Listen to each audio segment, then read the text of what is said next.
मुझे को फ़वालो मुसाफिर न समझो, मैं आया नहीं हो बुलाया गया हो। मुझे को फ़वालो मुसाफिर न समझो, मैं आया नहीं हो बुलाया गया हो। আমি নিজে তো আসিনি, ডাকিয়া এনেছো। मुझे को फ़वालो मुसाफिर न समझो, मैं आया नहीं हो बुलाया गया हो। मैं आया नहीं हो बुलाया गया हो। अऊज़ु बिल्लाहि मिनश शैतानिर रजीम। बिस्मिल्लाहिर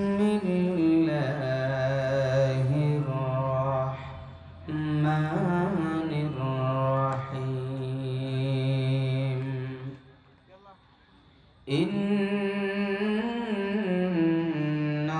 इन्नल्लाहा व मलाइकतहु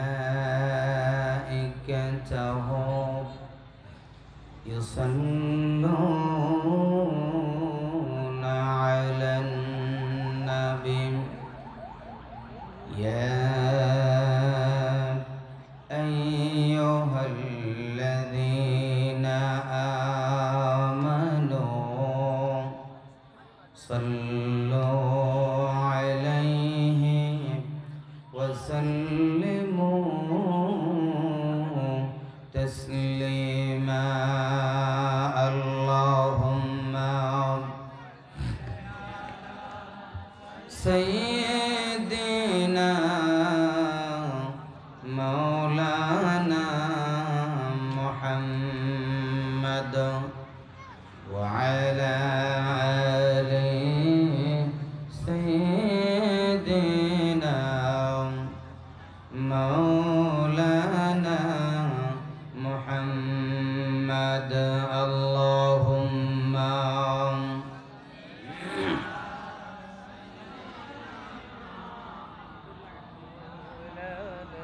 व अला आलि सय्यिदना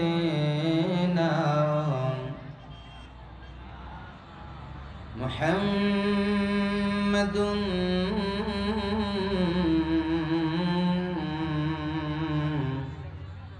सय्यिदुल कौनैन वत्थक़लैन वल्फरीक़ैन मिन अरबिन व मिन अजमी। अल्लाहुम्मा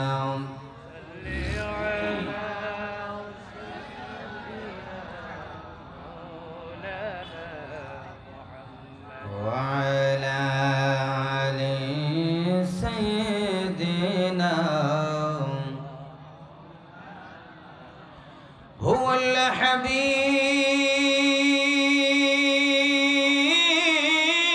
الحبيب الذي ترجى شفاعته لكل حول من الأحوال مقتحم. اللهم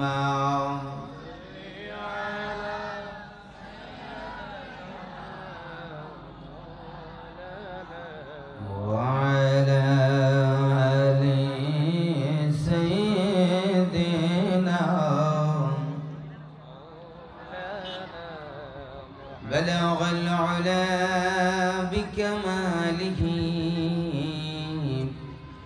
كشف الدجى بجماله حسنت جميع خصاله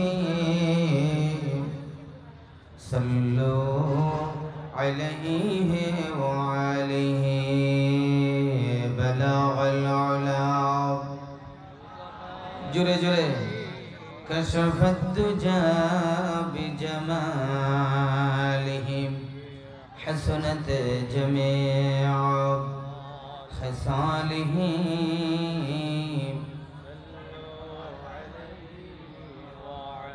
وقمر মুমিন ভাই ঘুমিয়ে থাকার সময় নাই চোখ মেলে দেখো বাংলার আকাশে আলেম উলামা জেলখানায় বালাগাল উলা كشف الدجى بجماله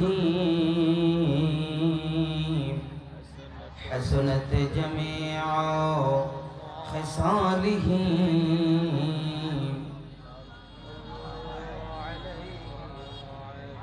بسم الله الرحمن الرحيم ادعوني أستجب لكم إن الذين يستكبرون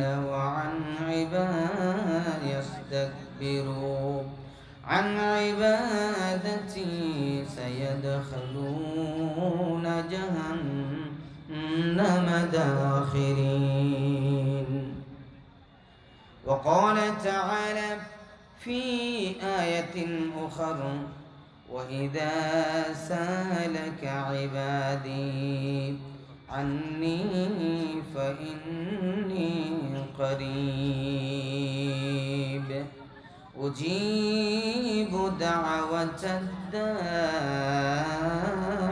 إذا دعان صدق الله المولانا العظيم وصدق رسوله النبي الكريم ونحن على ذلك من الشاهدين والشاكرين والحمد لله رب العالمين সম্মানিত ঐতিহ্যবাহী কক্সবাজার জেলার ঈদগাঁও উপজেলাধীন ইসলামাবাদ ইউনিয়নের আউলিয়াবাদ হিলফুল ফুজুল সমাজ কল্যাণ পরিষদ এর উদ্যোগে আয়োজিত আজকের এই বিশাল তাফসীরুল কোরআন মাহফিলের অত্র অধিবেশনের সম্মানিত সভাপতি,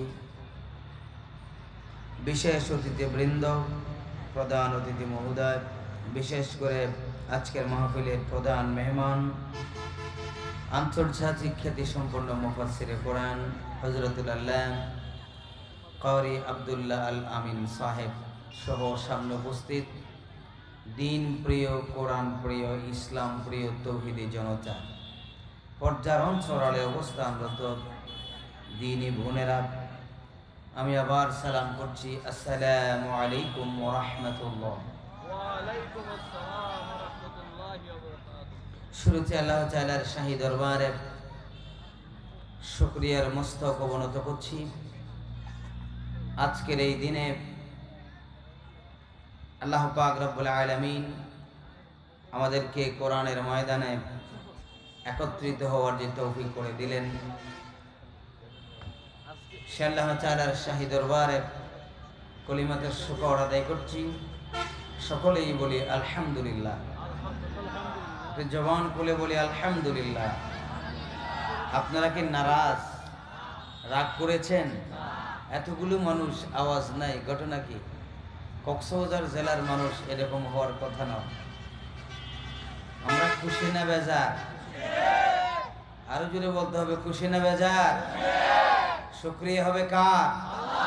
তাহলে আমরা খুশি হলে শরীরের সমস্ত শক্তি জোগাড় করে রাতের অন্ধকারকে আলোকিত করে, নিস্তব্ধতাকে ভঙ্গ করে, কাফের মুশরিক নাস্তিকদের কলিজায় আগুন জ্বালিয়ে একবার বলি আলহামদুলিল্লাহ।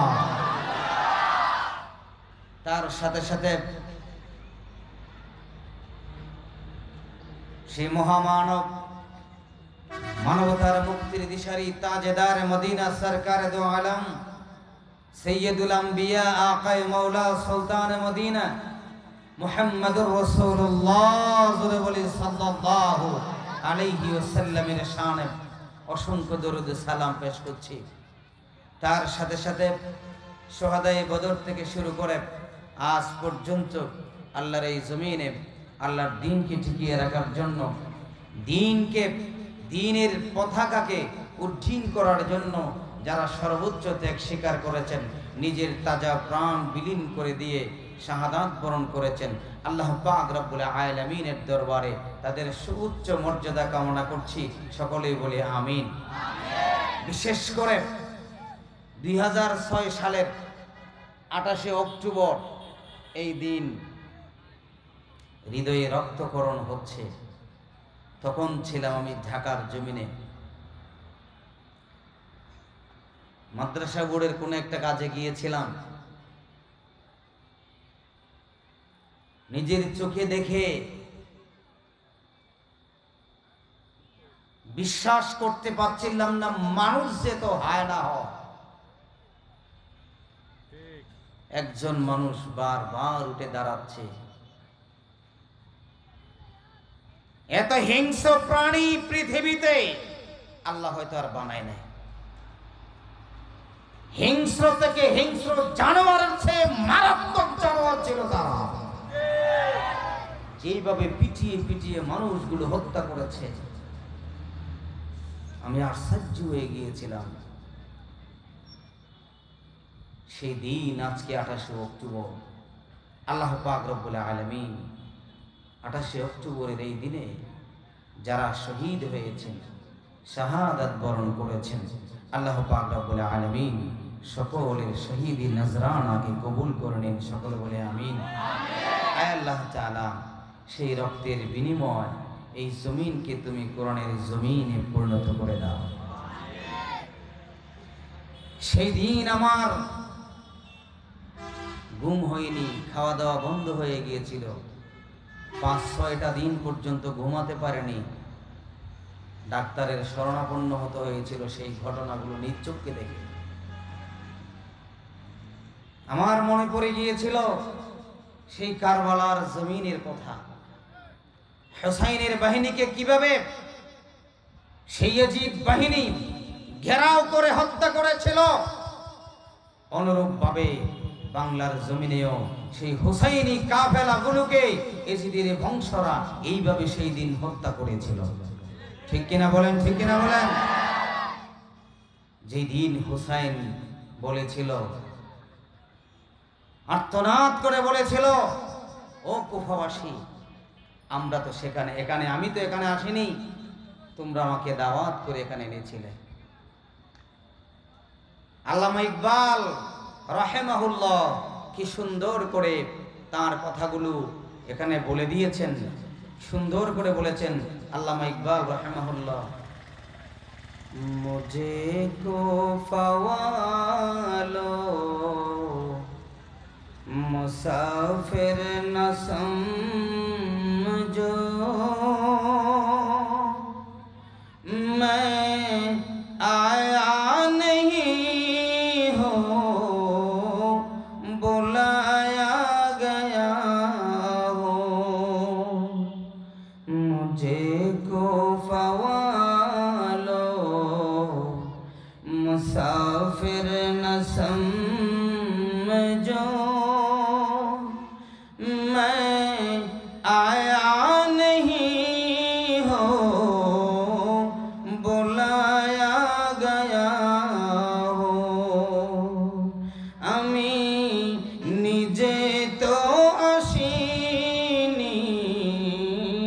ডাকিয়া এনেছো,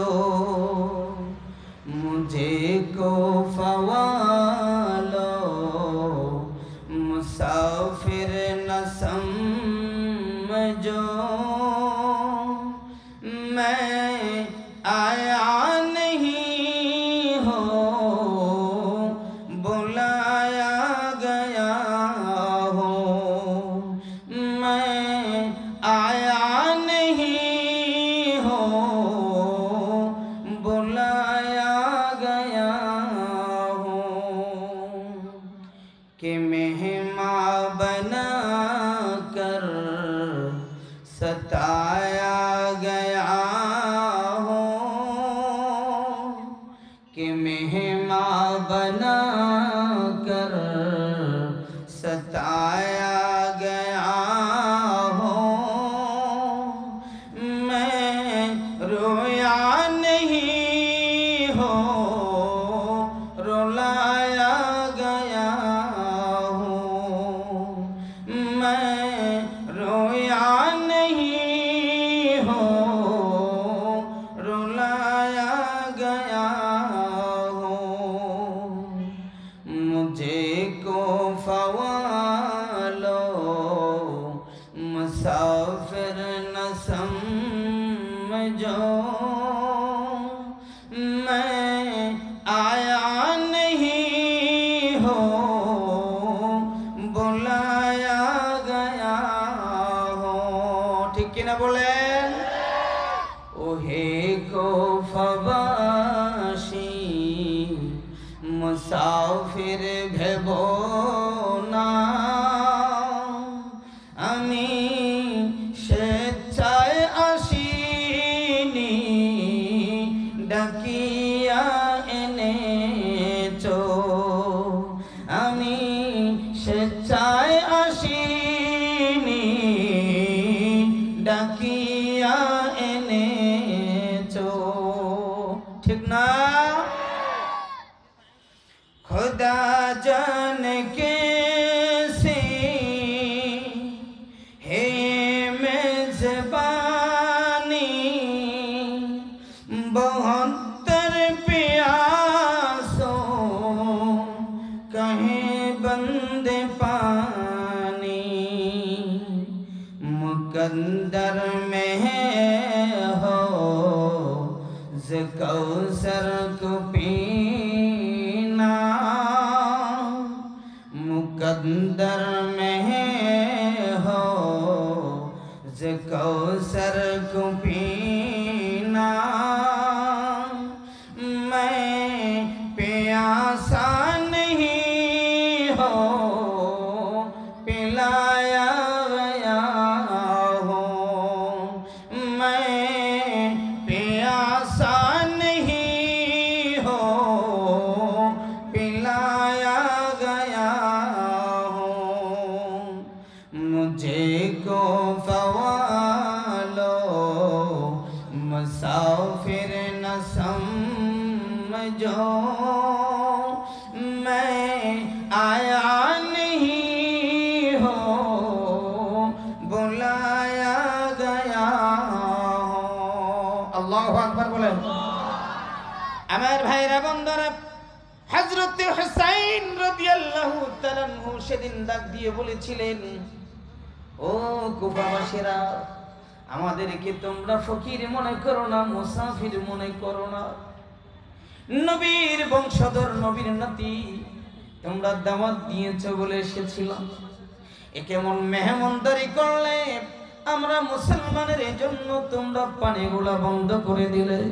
ইহুদি খ্রিস্টানরা পানি পায়, মুসলমানরা পানি পায় না। ঠিক কিনা বলা? আজকে আমাদের এই সোনার বাংলাদেশে সেই পরিবেশ সৃষ্টি হয়ে গেছে। হিন্দু, খ্রিস্টান, বৌদ্ধ, ইহুদি, নাসারা সবাই ওপেন ঘোরাফেরা করতে পারে, কোরআনের কর্মীরা ঘরেও থাকতে পারে না। ঠিক কিনা? ইয়েজিদের বংশ জমিনে এখনো আছে না নাই? আরো জোরে আছে না নাই? আল্লাহ, তুমি আমাদেরকে সেই 90 ইয়াজিদ থেকে হেফাজত করো। যাক, আমি সেদিকে যাব না। আমি আমার পবিত্র কোরআনের সূরা মুমিন থেকে একটি আয়াত তেলাওয়াত করেছি এবং সূরাতুল বাকারা থেকে ছোট্ট একটি আয়াতের অংশ তেলাওয়াত করেছি। ইনশাআল্লাহ চেষ্টা করব পরবর্তী আলোচক আসা পর্যন্ত, ঠিক না? ইনশাআল্লাহ।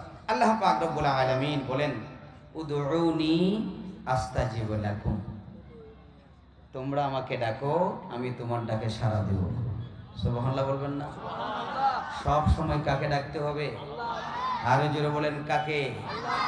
আল্লাহ কোথায়? আল্লাহ কোথায়? আর সে সব জায়গায়। অনেকে বলেন আল্লাহ সব জায়গায় বিরাজমান। না, এই কথাটা ঠিক নয়। আল্লাহ সব জায়গায় বিরাজমান নয়। আল্লাহ হচ্ছে কোথায়? আর সে। তবে আল্লাহর ইলম, আল্লাহর জ্ঞান, আল্লাহর পাওয়ার সব জায়গায় বিদ্যমান, ঠিক কিনা বলেন? আল্লাহর জ্ঞান, আল্লাহর ইলম, আল্লাহর কুদরত, আল্লাহর শক্তি, আল্লাহর পাওয়ার কোন জায়গায় অভাব নেই, কম নয়। সমানভাবে আল্লাহর ইলম সব জায়গায় ব্যপ্ত। আল্লাহ তাআলা নিজে কোরআনের অসংখ্য আয়াত আছে, বলছেন আমি পৃথিবী সৃষ্টি করার পরে আরশে আসীন হয়েছেন। আল্লাহ কোথায় আছেন? আরশে আজিমে আছেন। এদিকে আর যাবো না, একদিন আরেকদিন যদি আসি সেই মাস এই কথার উপর আলোচনা হবে, আমি সেদিকে যাব না। সরাসরি আমরা কাকে ডাকবো?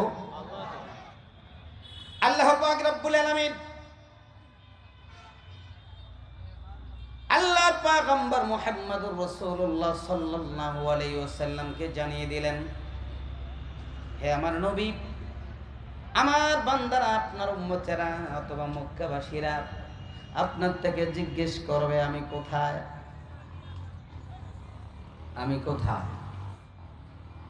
وَإِذَا سَأَلَكَ عِبَادِي, আমার গোলামের, আমার বান্দারা আপনাকে প্রশ্ন করে নবী গো আমি কোথায়, তখন আপনি কি বলবেন? আন্নী ফাইন্নী করিব, আমি কাছেই আছি, নিকটে আছি। উজিবু দাওয়াতাদ দাঈ ইযা দাআন, বান্দা যখন আল্লাহকে ডাক দেয় সেই ডাকে সাড়া দেয় কে? আমার আল্লাহ পাক রব্বুল আলামিন বলেন, নবী গো আপনি বলে দেন যখন আমার বান্দা আমাকে ডাক দিবে আমি আল্লাহ পাক রব্বুল আলামিন আমার বান্দার ডাকে সাড়া দিব। আল্লাহু আকবার। তাহলে আল্লাহকে ডাকলে সাড়া দেয় কে? আমরা সব সময় কাকে ডাকবো? অন্য কাউকে ডাকা যাবে নাকি? ইয়্যাকা না'বুদু ওয়া ইয়্যাকা নাস্তাঈন, আল্লাহ তোর গোলামি করি, তোর কাছে চাই। গোলামি করি কার? তাহলে চাইবো কার কাছে? অন্য কারো কাছে চাওয়া যাবে? মাথা নত করা যাবে? কোনো গৌসে পাক এখানে তো নাই। আলহামদুলিল্লাহ, গত কিছুদিন আগে তো আমাদের চট্টগ্রামকে একেবারে কি বানাই দিছে, হ্যাঁ আছে না? আল্লাহ আমাদেরকে মাফ করে দাও। আমার ভাইয়েরা বন্ধুরা, হযরতে আদম থেকে মুহাম্মদ রাসূলুল্লাহ সাল্লাল্লাহু আলাইহি ওয়াসাল্লাম পর্যন্ত সমস্ত পয়গম্বর যে যেখানে বিপদে পড়েছেন কাকে ডেকেছেন? আল্লাহকে। কাকে ডেকেছেন? আল্লাহকে। আদম আলাইহিস সালাম যখন বিপদে পড়ে গেলেন, জান্নাত থেকে বহিষ্কৃত হয়ে গেল, জান্নাত থেকে বের করে দেওয়া হলো। হযরতে আদম, সাইয়্যিদিনা আদম, আমাদের বাবা, আমাদের আদি পিতা কে? আদম। কথা বলে না, আদি পিতা কে? আদম আলাইহিস সালাম কাকে ডাকলেন? রব্বানা যালামনা আনফুসানা ওয়া ইল্লাম তাগফির লানা ওয়া তারহামনা লানাকুনান্না মিনাল খাসিরিন। আপনাদের এলাকায় মনে হয় এই আয়াত নাই? আছে। তো জবান খুলে পড়তে পারেন না? প্রত্যেকটা হরফে কয়টা নেকি পাওয়া যায়? 10টা। কয়টা নেকি পাওয়া যায়? 10টা করে নেকি পাওয়া যায়। ربنا ظلمنا أنفسنا وإن لم تغفر لنا وترحمنا لنكونن من الخاسرين। الله أكبر। আদম আলাইহিস সালামকে পৃথিবীর এক প্রান্তে ফেলে দেওয়া হলো, হযরত হাওয়াকে আরেক প্রান্তে ফেলে দেওয়া হলো। জেদ্দায় যারা গিয়েছেন দেখেছেন হাওয়া আলাইহিস সালামের কবর। সৌদি আরবে আছেন, এরকম কেউ আছেননি? জেদ্দায় নাই, কেউ নাই, জেদ্দায় থাকেন কেউ নাই। মাকবারাতুল হাওয়া আসেনি? প্রথম যখন আমি গেলাম 2015 সালে, ক্যারেং দুর্ঘটনা ঘটলো, আমি তখন সেখানেই ছিলাম তাওয়াফরত। ক্যারেং দুর্ঘটনা যখন হচ্ছে, একেবারে আমার পাশেই ক্যারেংটা পড়েছে। আমি তাওয়াফ শেষ করে 2 রাকাত সালাত আদায় করব, এমন সময় বাতাস শুরু হয়ে গেল। এমন বাতাস আমি আর দেখিনি জীবনে। আমি মাতাফের এক পাশে গিয়ে একটু দাঁড়ালাম, হঠাৎ করে একটা আওয়াজ হলো, পিছনে ঘুরে দেখি সব তছনছ হয়ে গেছে। সেই বছরই জেদ্দাতে গেলাম, দেখতে পেলাম মাকবারাতুল হাওয়া, হাওয়া কবরস্থান। চিন্তা করলাম কি হাওয়া কবরস্থান, এটা কি? চতুর্পাশ দিয়ে ঘেরা, ওয়াল দিয়ে, দেখার সুযোগ নেই। উত্তর পাশে গিয়ে দেখলাম একটা খেজুর গাছ দেওয়ালের সাথে লাগানো। খেজুর গাছে উঠে গেছি, গ্রামের মানুষ তো গাছে উঠতে পারি এখনো, আলহামদুলিল্লাহ বলেন না? এখনো পারি, সমস্যা নাই, অভ্যাস। খেজুর গাছে উঠে দেখলাম লম্বা কবর। আপনাদের এই প্যান্ডেলে সে লম্বা হবে এক একটা কবর। হয়ে দাঁড়িয়ে আছি, সবচাইতে বেশি যেটা লম্বা, এক সৌদি আরবের আলেম থেকে ডাকলাম, জিজ্ঞেস করলাম এটা কার, এটা কার, এটা কার? বলে না সহজে। আমি বললাম আমার চাওয়া না, আলেম বলতে পারো তুমি, আমিও আলেম, সমস্যা নাই, সমস্যা হবে না, শিরক হবে না, শিরকের বাসগন্ধ পাবে না ইনশাআল্লাহ। তখন সে আমাকে বলতে শুরু করলো সবচাইতে লম্বা যেটা আছে সেটা হাওয়া আলাইহিস ইসলামের কবর, অর্থাৎ জেদ্দাতে হাওয়া আলাইহিস ইসলামকে রাখা হয়েছিল। আল্লাহু আকবার। সেখানে এখনো খবর আছে। এখন আমরা তো হজ করতে যাই, তসবিহ কেনার জন্য, জায়নামাজ কেনার জন্য, জুতা কেনার জন্য যাই, ঠিক না? আল্লাহর রাসূলের নিদর্শনগুলো দেখার জন্য যাবেন, সেখান থেকে আসতে হাদিয়া আনেন। এটা আপনার এখন তো বাজার করতে করতে সময় চলে যায়। কপাল ভরা জাতি রে, আল্লাহ আমাদেরকে বোঝার তৌফিক দাও। হাওয়া আলাইহিস ইসলামকে ফেলে দিল এক জায়গায়, হযরত আদম আলাইহিস ইসলামকে আরেক জায়গায় ফেলে দেওয়া হলো। তারা দুইজন, পৃথিবীতে আর কোনো মানুষ নাই, আছে নাকি? নাই। সারা পৃথিবী মিলে মাত্র দুইজন মানুষ, আমাদের বাবা এবং মা, ঠিক না? ঠিক। আমাদের বাবা মা দুইজন, একজন এক প্রান্ত আর একজনের সাথে আরেকজনের দেখা নাই। কান্না শুরু হয়ে গেল, একটাই কান্না, শুধু স্লোগান একটাই, রব্বানা যালামনা আনফুসানা ওয়া ইল্লাম তাগফির লানা ওয়া তারহামনা লানাকুনান্না মিনাল খাসিরিন। দোয়া কবুল করে কে? আল্লাহ। দীর্ঘদিন কান্নাকাটির পর আস্তে আস্তে তারা আরাফাতের ময়দানে চলে আসলো। জবলে রহমত আপনারা দেখেছেননি? ছোট্ট একটি পাহাড়, যেই পাহাড়ের পাদদেশে দাঁড়িয়ে আল্লাহর পয়গম্বর মুহাম্মদুর রাসূলুল্লাহ সাল্লাল্লাহু আলাইহি ওয়াসাল্লাম বিদায় হজ্জের ভাষণ দিয়েছিলেন। পৃথিবীর শ্রেষ্ঠ ভাষণ, কিয়ামত পর্যন্ত এই জাতীয় ভাষণ পৃথিবীতে আর কেউ দেয়নি, দিতে পারবেও না, ঠিক কিনা বলে? ইনশাআল্লাহ আরেকদিন আসলে, আগামী 21 তারিখ মনে হয়, কাছে না? পশ্চিম করাত, আগামী 21 তারিখ আসলে বিদায় হজ্জের ভাষণের উপর আলোচনা করা হবে ইনশাআল্লাহ। সেখানে একজন এক পাহাড় দিয়ে, এখনো দেখবেন 2টা রাস্তা। কয়টা? ওই পাহাড়ে জবলে রহমতে একটা ওই পাশ দিয়ে আর একটা এই পাশ দিয়ে। জবলে রহমতের ভিতরে একজন এই পাশ দিয়ে উঠতেছেন, আরেকজন ওই পাশ দিয়ে উঠতেছেন, মুখে স্লোগান কয়টা? একটা। কি? রব্বানা যালামনা আনফুসানা ওয়া ইল্লাম তাগফির লানা ওয়া তারহামনা লানাকুনান্না মিনাল খাসিরিন। দোয়া করতে করতে আল্লাহ পাক রব্বুল আলামিন আদম হাওয়া আলাইহিস সালামের দোয়া কবুল করলেন।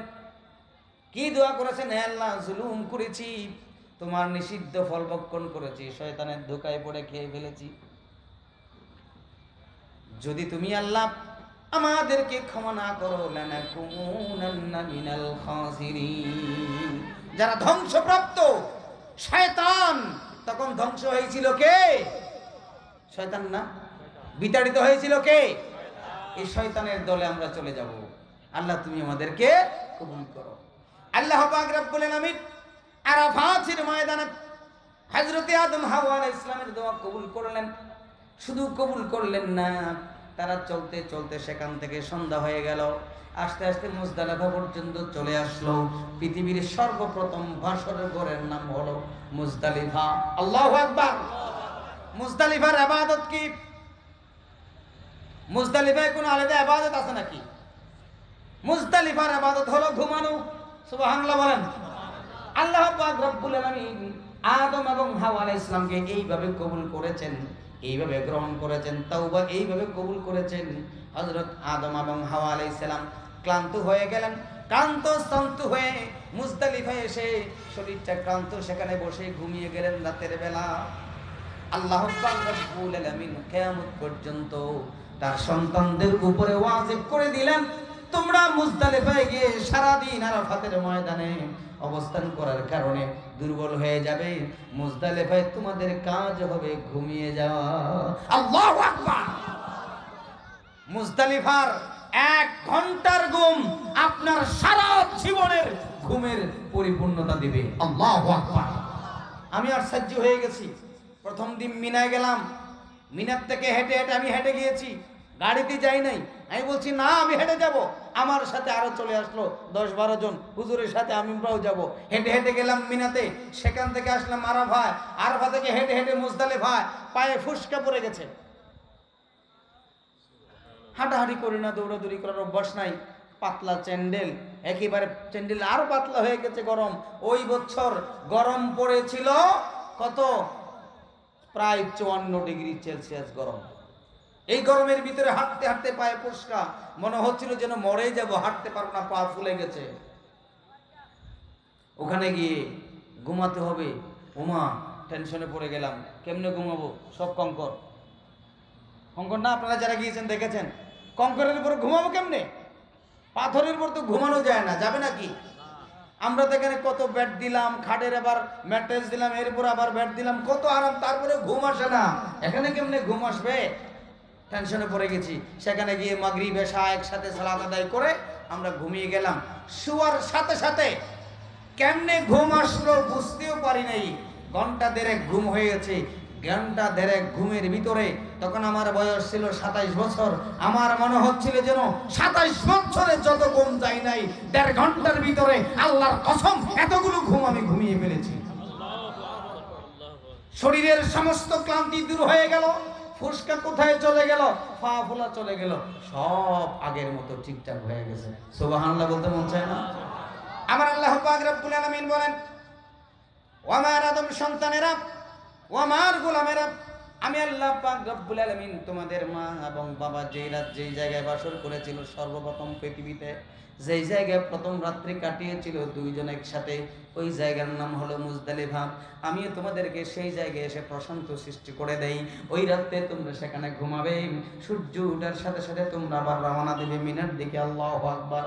আল্লাহ পাক রব্বুল আলামিন হযরতে মা হাওয়া আলাইহিস সালাম এবং আদম আলাইহিস সালামের দোয়াকে এইভাবে কবুল করেছেন।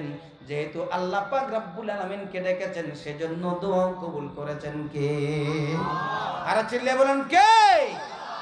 এমনি ভাবে সমস্ত পয়গম্বরের দোয়াগুলো কবুল করেছেন আল্লাহ পাক রব্বুল আলামিন। বলতে পারেন হুজুর, আল্লাহ যদি আমরা দেখি না কেন? আল্লাহ তো অনেক কাছে আছে বলতেছেন। এক জায়গায় আল্লাহকে ডাক দিলে আল্লাহ শুনবেন।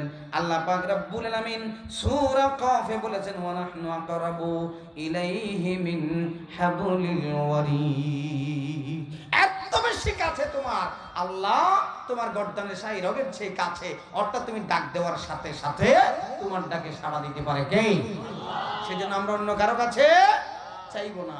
আমাদের একটাই অস্ত্র আছে এখানে, এই সেটা আল্লাহর পয়গম্বর মুহাম্মদুর রাসূলুল্লাহ সাল্লাল্লাহু আলাইহি ওয়াসাল্লাম বলেছেন, আদ-দুআউ সিলাহুল মুমিন। দোয়া হলো মুমিনদের অস্ত্র। এখন তো আমরা দোয়াও করতে পারি না, সেখানেও গোয়েন্দাগিরি আছে না? নাই? আপনাদের এখানে নাই? এখন আমরা দোয়াও করতে পারতেন না, ঠিক না? দোয়া কি বন্ধ হবে নাকি? কথা কয় না বন্ধ হবে? সব কিছু বন্ধ হয়ে গেল, দোয়ার দরজা খোলা আছে না নাই? ওই পথ দিয়ে আল্লাহ বিজয় দিতে পারে কি পারে না? আরো জোরে বলেন, পারে কি পারে না? সব দরজা বন্ধ হয়ে গেল। ইব্রাহিম আলাইহিস সালামের জন্য মশা ঢোকার জায়গা খোলা ছিল। কথা কয় না? ঠিক। সব দরজা বন্ধ হলেও মশা ঢোকার জায়গা খোলা থাকে, ঠিক কিনা? সেজন্য এখন আমরা দোয়া করতে পারি না। কত জমায় আমারে কয়, হুজুর ও মুখ্যমন্ত্রীর জন্য একটু দোয়া করতে হবে, হেঁটে 72 যাইব। 72 বুঝেন নাই? মেড ইন টাকলো আসেনি এখানে, বুঝেন নাই? সে 72 চলে যাবে। আমি কই থাম, 72 যাইস না, 72 পর 75 আছে, খেয়াল রাখিস। ঠিক কিনা বলেন? ঠিক কিনা বলেন? আছে না নাই? 72 যাইস না, বেশি অপেক্ষা করতে হবে না। 75 একটা আছে না নাই? যদি যাও 72, আল্লাহ কয় 3 বাড়াই দিমু। বুঝলে বুঝেন, না বুঝলে থাক, আর বেশি বলতে পারতেন না। আমার ভাইরা বন্ধুরা, হযরত ইব্রাহিম আলাইহিস সালাম বিপদে পড়েছেন, ঠিক না? লালন পালন করেছেন কে? ইব্রাহিম আলাইহিস সালাম তেমন বিপদে পড়েছেন, জন্মের আগ থেকে বিপদ শুরু হয়ে গেল। নমরুদ স্বপ্ন দেখেছে ইব্রাহিম নামে একজন মানুষ জমিনে জন্মগ্রহণ করবে, তিনি আল্লাহর পয়গম্বর হবে। কি হবে? সে যদি পৃথিবীতে আসে, নমরুদ তোমার ক্ষমতা থাকবে না। ইব্রাহিম ঠেকানো যাবে নাকি? কথা কেন ঠেকানো যাবে? পৃথিবীর সব বন্ধ হবে, ইব্রাহিম ঠেকানো বন্ধ করে দিল নমরুদ। জন্ম নিয়ন্ত্রণ সর্বপ্রথম পৃথিবীতে জন্ম নিয়ন্ত্রণ করেছেন নমরুদ, 2 নম্বরে করেছে ফেরাউন। এখনো জন্ম নিয়ন্ত্রণ আছে না নাই? আমাদের দেশে নাই, চট্টগ্রামে নাই, কক্সবাজারে নাই, এখানেও আছে নাকি? খবরদার, এটা করা যাবে না। এটা হচ্ছে ইহুদিদের একটা চক্রান্ত। তারা বলল ফ্রি সেক্স। তারা কি করে? কি ফ্রি সেক্স করে দিছে। বিয়ের আগে 2টা সন্তান নিতে পারবা, অসুবিধা নাই। নাউজুবিল্লাহ কয় না? আর আমাদেরকে কয় 2টা সন্তানে যথেষ্ট, একটি হলে আরো ভালো, না হইলে একেবারে নাই। আমাদেরকে ধরাই দিছে সেটা। তারা বলছে ফ্রি সেক্স। যেমনে পারো এমনে তোমরা সন্তান জন্ম দাও, লালন পালনের দায়িত্ব আমাদের। নাউজুবিল্লাহ কও। সব যার সন্তান, যাক সেদিকে যাচ্ছে না। আমার ভাইরা বন্ধুরা, জন্ম নিয়ন্ত্রণ করে দিল। বনি ইসরাইল মুসলমানের ঘরে কোনো সন্তান নেওয়া যাবে না। বারবার গণক ডেকে বলে এখন কি অবস্থা, এখন কি অবস্থা। দেখা যায় ইব্রাহিম জন্মগ্রহণ করেছে। ইব্রাহিম আলাইহিস সালামের মা তার পেটে বাচ্চা নিয়ে যেদিন কি করবে, ও বন্ধুরা ভাইরা, প্রসব করে, প্রসব বেদনায় ধরেছে, সহ্য করতে না পারে, ঘরে তো কি ডেলিভারি করা যাবে না, হত্যা করা হবে। সেজন্য তিনি চলে গেলেন কোথায়? মিশরের পাহাড়ের ভিতরে। পাহাড়ের ভিতরে, গর্তের ভিতরে গিয়ে সেখানে বাচ্চা প্রসব করলেন। কোনো ধাত্রী নাই, কোনো ডাক্তার নাই, কবিরাজ নাই। সেখানে এই সব কিছুর ব্যবস্থা করেছেন কে? সে আল্লাহ। আছে না নাই? ইব্রাহিম আলাইহিস সালামের মা সেখানে দিয়া বুকের দুধটা খাওয়ায় দেওয়ানোর পরে গর্তের মুখে একটা পাথর চাপা দিয়ে চলে এসেছেন। 24টা ঘন্টা সেখানে যেতে পারে না, নমরুদ বাহিনী দেখে ফেলবে। সে বয়ে যায় না, সারাদিন এদিক এদিক ঘোরাঘুরি করে, বারান্দা থেকে ঘরের ভিতরে, ঘরের ভিতর থেকে বারান্দায়, উঠানে উঠানে দৌড়াদৌড়ি করে, যাতে কাফেররা বুঝতে না পারে আমার সন্তান জন্মগ্রহণ করে, আমি সন্তান প্রসব করেছি।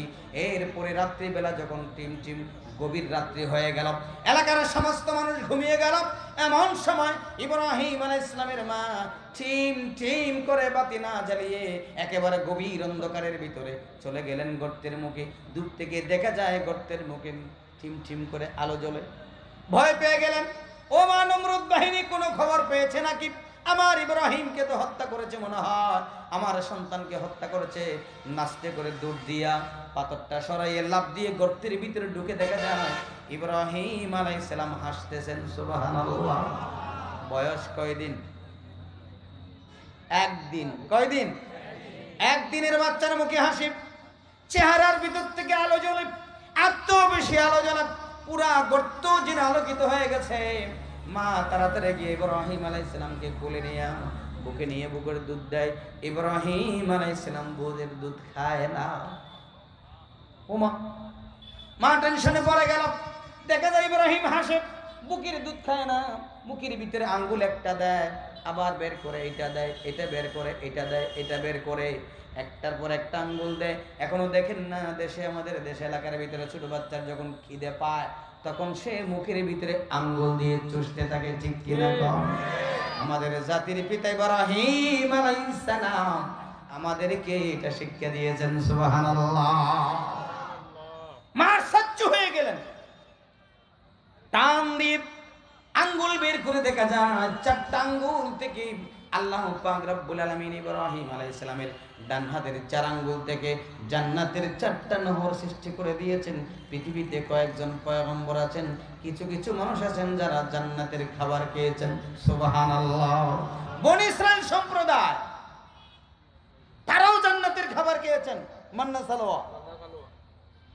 অনেকে বলে হুজুর জান্নাতের খাবার কেমনে খাইছে? এটা একটা বানোয়াটি কথা, নাউজুবিল্লাহ। নো, হযরত হুসাইন খেয়েছেন। সুবহানাল্লাহ বলবেন না? হুসাইন রাদিয়াল্লাহু তাআলা আনহু জান্নাতের খাবার খেয়েছেন, বনি ইসরাইলের সম্প্রদায় খেয়েছেন। ইব্রাহিম আলাইহিস সালাম জান্নাতের 4টা নহর থেকে 4টা, তার ডান হাত থেকে 4টা ঝর্ণা দ্বারা চালু হলো। 17 বছর পর্যন্ত গর্তের ভিতরে লুকিয়েছিলেন ইব্রাহিম আলাইহিস সালাম। শুধুমাত্র দ্বীনের দাওয়াত দেওয়ার কারণে, আল্লাহর কথা বলার কারণে, তাওহীদের কথা বলার কারণে, সত্যের উপর টিকে থাকার কারণে 17 বছর পৃথিবীর সূর্যের আলো দেখে নাই, ঠিক কি না?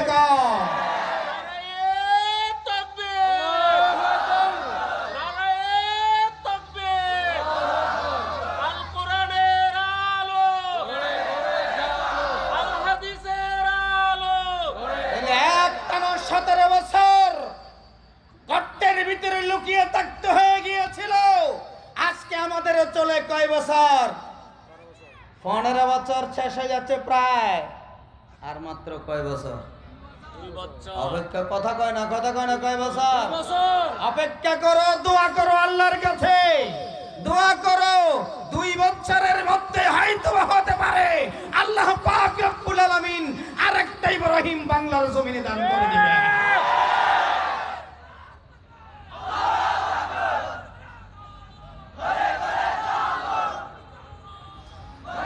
শর্ত হচ্ছে ঈমান মজবুত করতে হবে, আর দোয়া করতে হবে কার কাছে? চাইতে হবে কার কাছে? আমরা আরেকটা ইব্রাহিম এই বাংলার জমিনে চাই কি চাই না? আরে চিল্লায় বলেন, চাই কি চাই না? যারা চাই হাত উঁচু করে দেখা।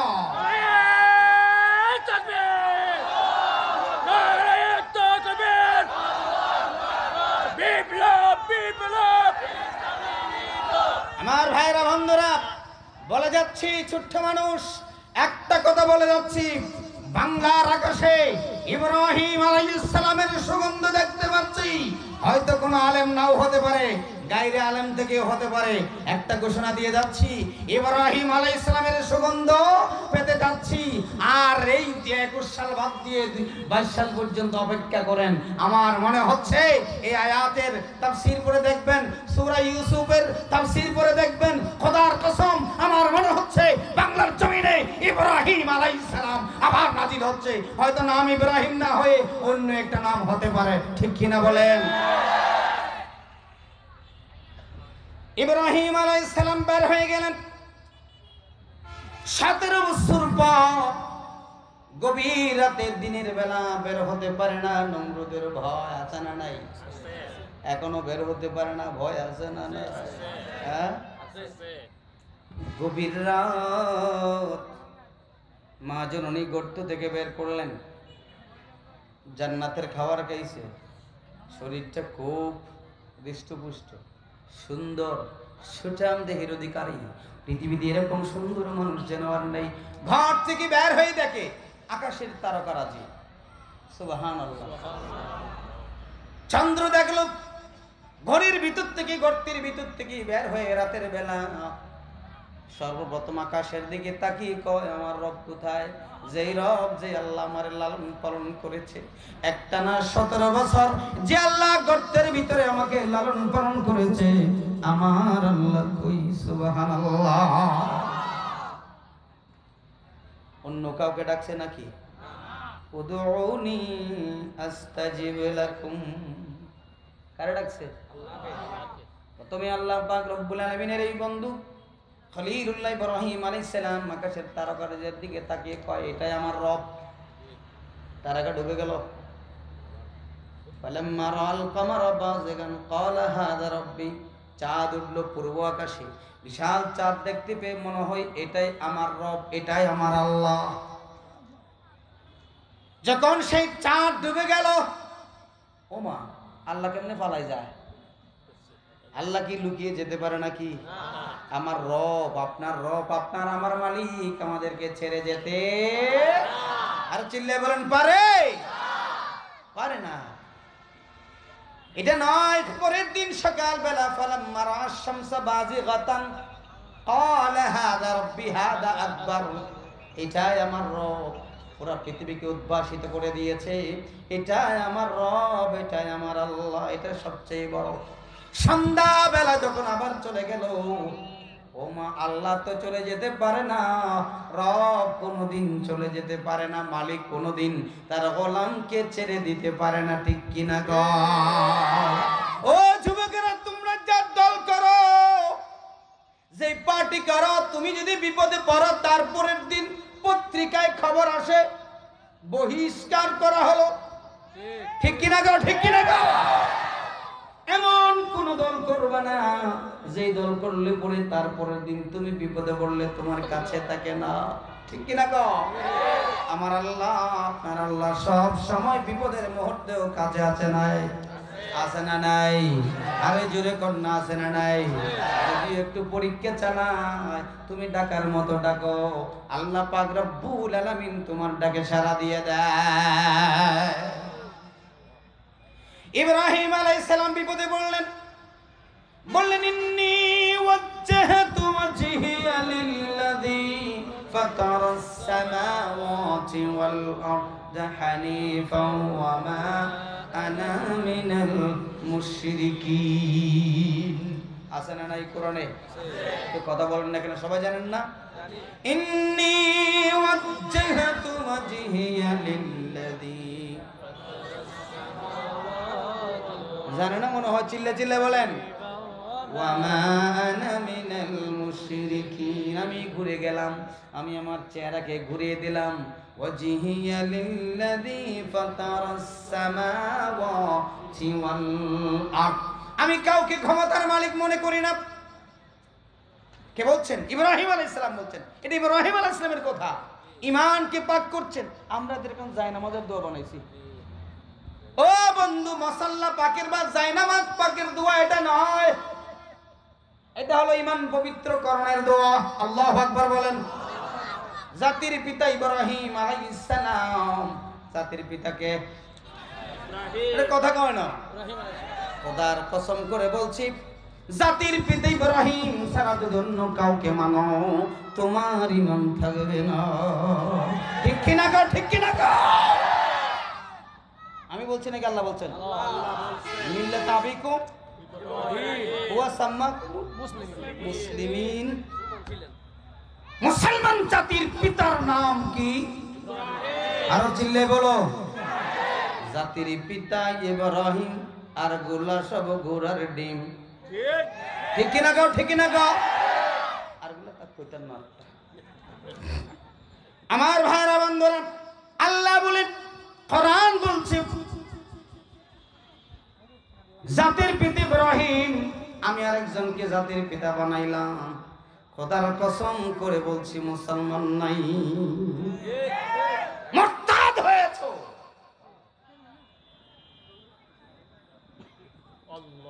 ভাইরা আমার, বন্ধুরা আমার, ইব্রাহিম আলাইহিস সালামকে বিচারের কাঠগড়ে দাঁড় করানো হলো, নাম খুঁজতে বিচার ম্যাজিস্ট্রেটও তাদের উকিল ব্যারিস্টার যা আছে সব তাদের, শুধু ইব্রাহিম একজন একা দাঁড়িয়ে আছে। ও বন্ধুরে, যেই বিপদে সন্তান যতই নষ্ট হয়ে যাক, বাবা কোনোদিন, মা কোনোদিন সন্তানের বিরোধিতা করে না, ঠিক কিনা বলেন? কিন্তু ইব্রাহিম আলাইহিস সালাম তার ব্যতিক্রম। ইব্রাহিম আলাইহিস সালামের সমস্ত পোশাক খুলে ফেলবে, আগুনের কুণ্ডিতে ফেলবে। ইব্রাহিম কেমনে দোয়া কবুল হয় বলছিলাম বন্ধুরে, ওয়াইদা সালাকা ইবাদি আন্নী ফাইন্নী করিব। আল্লাহ পাক রব্বুল আলামিন ইব্রাহিম আলাইহিস সালামের বডির ভিতরে বিদ্যুতায়িত করে দিলেন। কোন সেনাবাহিনীর সদস্যকে ইব্রাহিমের পোশাক খুলতে পারে না, কারণ পয়গম্বরের কাপড় খুলে কোনোদিন বেইজ্জতি হবে না। আল্লাহু আকবার। আমার ভাইয়েরা বন্ধুরা, যেই সেনাবাহিনীর সদস্য ইব্রাহিমের গায়ে হাত দেয়, কারেন্ট শক করে, সুবহানাল্লাহ কইতেন না?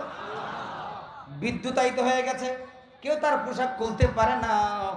একদল প্রথম গেল, দ্বিতীয় দল গেল, তৃতীয় দল গেল, পোশাক খুলতে পারে না, সবাই চলে আসে। নমরুদ বলে, কি হয়েছে তোমাদের, তোমরা পোশাক খোলো না কেন? না না মহাশয়, এই পোশাকে হাত দেওয়া যায় না, যেন পুরা যায়, জ্বলে যায়, ঝলসে যায়। সুবহানাল্লাহ কইতে মন হয় না?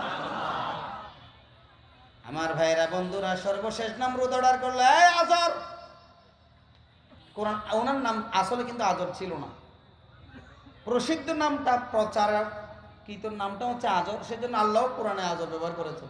সুবহানাল্লাহ, সেজন্য আমি আজর বলছি।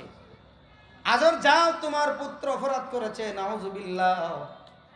নিরপরাধীকে অপরাধী বানায় এখনো আছে না? যাও, তোমার পিতা পুত্র। কারণ নমরুদ ভালো জানে, পয়গম্বরেরা কোনোদিন, আল্লাহর গোলামেরা কোনোদিন শত বেয়াদব হলেও কোনোদিন বাবার সাথে বেয়াদবি করবে না। যত মুজিজা থাক, কিন্তু বাবার সাথে মুজিজা দেখানোর সুযোগ নাই, কেরামত দেখানোর সুযোগ নাই। এখানে মেরামত, আমরা দেখুন কেরামত নিয়ে আসি, মেরামতের কাছে কেউ নাই, ঠিক না? আমার ভাইয়েরা বন্ধুরা, ইব্রাহিম আলাইহিস সালামের বাবা গিয়ে দাঁড়ালেন। বাবা গিয়ে তার পোশাক খুলবে, এমন সময় এতক্ষণ পর্যন্ত চোখের পানি আসে নাই। এখন চোখের পানি ছেড়ে দিয়ে ডাক দিল কারে? কথা কেন? আল্লাহকে ডাক দিয়ে বল, আল্লাহ,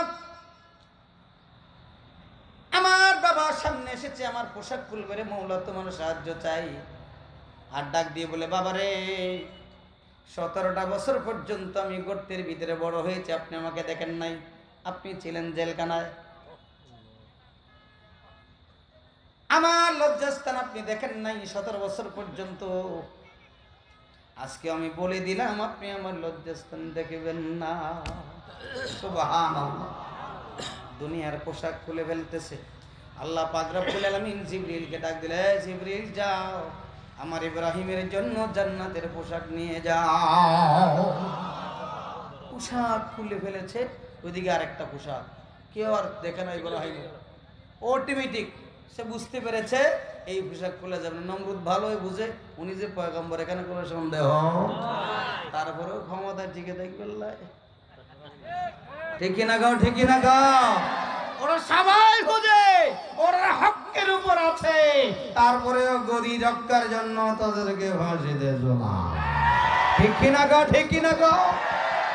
আমাদের দেশে নাই।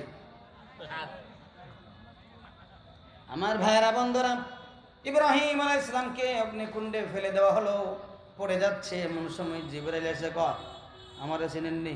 আপনি কে? আমি জিবরাইল। আমার তো চিনেন, 70,000 পাকা আছে, একটা পাকা দিয়ে যদি আমি বাতাস করে দেই, সমস্ত আগুন নিভে যাবে। নিভে যাবে না? 70,000 পাকা দিয়ে এসেছি। আর তুমি কে? আমি জিবরাইল। তোমারে বানাইছে কে? আল্লাহ। আমারে বানাইছে কে? আল্লাহ। তুইও ফকির, আমিও ফকির। ফকিরের তুমি ফকিরে কি চাইতাম? আমি তোমার থেকে চাইবো না, আমি চাইবো কার কাছে? সুবহানাল্লাহ বলেন, কার কাছে? উদউনি আস্তাজিব লাকুম। জিবরিল চলে আসছে, মিকাইল গেছে, ইসরাফিল গেছে, এমনকি মালাকুল মউত গেছে। আজরাইল নিজস্ব শরীরে গিয়া বলে, এই ইব্রাহিম, তুমি কে? এতগুলো চোখ নিয়ে কেন আসছো? আল্লাহ আমারে বানাইছে, আমি আজরাইল। কি জন্য আসছো? আমি তো জানি, দেখো আমি তো সবার মৃত্যুবরণ কি করে মারি, আমি এখন সব মারি ফেলবো, তুমি আমার কাছে একটু প্রাণ ভিক্ষা চাও। ও তোর ভরণ কে দিছে? আল্লাহ। তো তোর তো আল্লাহ দিছে, তুই কেমনে ভরণ ভিক্ষা দিবি? আঙ্গুরও কয় তোর ফাঁসি দিমু আগে, আঙ্কার তোর ভরণ ভিক্ষা চাও। ঠিক কিনা গো, ঠিক কিনা গো? এই প্রাণ দেওয়ার মালিক কে? প্রেসিডেন্টে বলে প্রাণ দেয়। এই প্রেসিডেন্ট মরে কি মরে না? আর কথা কয় না, মরে কি মরে না? একবার জ্বর উঠলে 3 মাস সিঙ্গাপুরে থাকে। তুমি না প্রাণ ভিক্ষা দাও, 2-4-5টা প্রাণ তো ঢুকাই দিতে পারো। রাগ করবেন না, আপনি যেই দল করেন না করেন, মুসলমান যদি হও, প্রাণের মালিক কে? আমার ভাইয়েরা বন্ধুরা, প্রাণ ভিক্ষা দেওয়ার মালিক কে? আরো কথা কয় না, কে? আপনারে প্রাণ দিছে কে? আমার দিছে কে? প্রেসিডেন্ট একটা দিছে কে? সেনা প্রধানেরটা কে? তো আবার আপনারে কয় প্রাণ ভিক্ষা চাই বললে, এটা কোন জাতের কথা? কোন মুসলমান প্রাণ ভিক্ষা চাইতে পারে না। চাইছে নাকি? আরো কথা কোন চাইছে? ও প্রেসিডেন্ট সাহেব, আপনি যদি প্রাণের মালিক হন, আপনার যখন অসুস্থ হয় 2-4-5টা প্রাণ আপনি ঢুকাইতে পারেন। আপনার দলের নেতা কর্মীরা তো করোনায় মারা গেল, 2-4-5টা প্রাণ আপনি ভিক্ষা দিতে পারেন। একটাও ভিক্ষা দিতে পারে না প্রাণের মালিককে। চাইবো কার কাছে? শিরক, সম্পূর্ণ শিরক। মুসলমান কি শিরক করতে পারে? ঝুলে যাব, অসুবিধা নাই, এরপরেও তোমার কাছে প্রাণ ভিক্ষা চাওয়া শিক্ষা দিয়েছেন কে? আল্লাহ, জাতির পিতা ইব্রাহিমের মাধ্যমে। এরপরে আসছে জিবরাইলকে আবার পাঠাইছে, কাগজপত্র নিয়ে, ফাইল পত্র, কিরে আবার কিনলেছিস? ওদের আল্লাহ পাঠাইছে কি জন্য? ও তোমার এই বিপদের মুহূর্তে কি কি লাগবে একটু লিখে দাও। ফায়ার সার্ভিস কয়টা দরকার আছে? সেনাবাহিনী কত প্রয়োজন? ওটা আমার আল্লাহ কি অন্ধ নাকি? সুবহানাল্লাহ কইতেন না? আমার আল্লাহ অন্ধ নাকি? না। তো তুমি কি, আমি বললে ভুল হয়ে যেতে পারে, কয়টা লাগবে কয়টা না লাগবে ভুল হতে পারে। আমার আল্লাহর এলমে আছে এখানে কয়টা ফায়ার সার্ভিসের প্রয়োজন হবে আর কয়টা পুলিশের দারোগার প্রয়োজন হবে আমি তো জানি না, জানে কে? উদউনি, আল্লাহ আবার ডাক দিয়ে কয়, ইয়া নার, আমার ইব্রাহিম তো পাস করছে। আল্লাহ টেলিফোন করে কারে? ডাইরেক্ট ওসি সাহেবরে, এসপি রোনো, ডাইরেক্ট ওসি।